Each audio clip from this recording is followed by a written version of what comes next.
ഇപ്പൊ നിങ്ങൾ മനുഷ്യരെ ഭയപ്പെടുന്നുണ്ടാകാം, പിശാചിനെ ഭയപ്പെടുന്നുണ്ടാകാം, ഭാവി എന്താകും ഓർത്ത് ഭയപ്പെടുന്നുണ്ടാകാം. നിങ്ങളുടെ കൂടെ കർത്താവ് ഉണ്ടെന്നത് മറന്നു പോകരുത്. മറന്നുപോയാൽ അപ്പൊ വിറയ്ക്കാൻ തുടങ്ങും.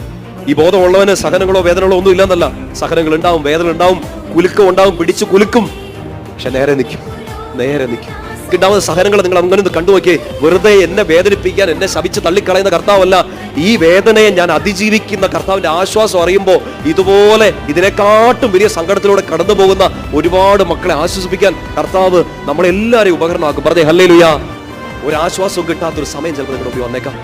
നിങ്ങൾ വിശ്വസിച്ച പ്രത്യയശാസ്ത്രങ്ങളോ, നിങ്ങൾ വിശ്വസിച്ച് ആശ്രയിച്ച പ്രസ്ഥാനങ്ങളോ സഹായിക്കാത്ത സമയം, നിങ്ങളുടെ അപ്പനോ അമ്മയോ പോലും കൈ കഴുകി മാറി നിൽക്കുന്ന സമയം, നിങ്ങളുടെ ജീവിത പങ്കാളി കൈകെട്ടി നിൽക്കുന്ന ഒരു സമയം വന്നേക്കാം. സകല സമാശ്വാസത്തിന്റെ ഉടയവനായ അപ്പന്റെ മുമ്പിൽ തന്നെ പോയിരുന്നേക്കുക. ഉത്തരം കിട്ടുകയെന്ന് വിചാരിച്ചോണ്ട് നമ്മൾ ഉത്തരം കിട്ടുമെന്ന് പ്രതീക്ഷിച്ച് കുറെ സ്ഥലങ്ങളിൽ പോയി അവിടെ എല്ലാം നമ്മളെ ഉത്തരം മുട്ടിച്ചിട്ടേ ഉള്ളൂ. ഉത്തരം തരാൻ പറ്റുന്ന ഒരാൾ, ആശ്വസിപ്പിക്കാൻ, നിങ്ങളെ കൺസോൾ ചെയ്യാൻ, നിങ്ങളെ സാന്ത്വനപ്പെടുത്താൻ